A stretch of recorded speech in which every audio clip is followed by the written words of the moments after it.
मित्रांनो, स्वामी समर्थ हे फक्त अक्कलकोटपुरते मर्यादित नाहीत.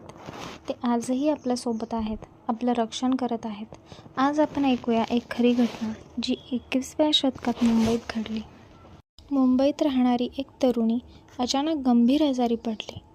तिला हॉस्पिटलमध्ये दाखल केलं.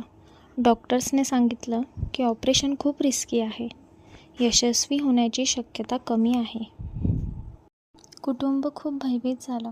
तिची आई रोज प्रार्थना करत म्हणू लागली, स्वामी समर्थ, तुम्हीच माझ्या लेकराचं रक्षण करा. मी काही करू शकत नाही.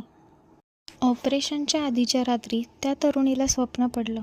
स्वामी समर्थ पांढऱ्या वस्त्रात तिच्या पलंगाशेजारी उभे होते. ते म्हणाले, घाबरू नकोस पोर, आम्ही तुझ्या सोबत आहोत. उद्या सर्व काही ठीक होईल.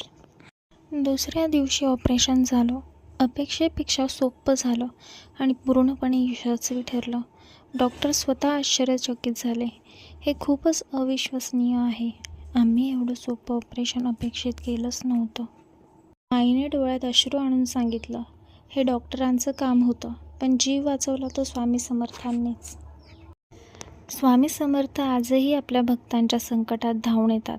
भक्तांनी निस्वार्थ श्रद्धा ठेवली तर तेवढेच अनुभव मिळतात जितके अक्कलकोटात मिळत होते. श्री स्वामी समर्थ. जय जय स्वामी समर्थ.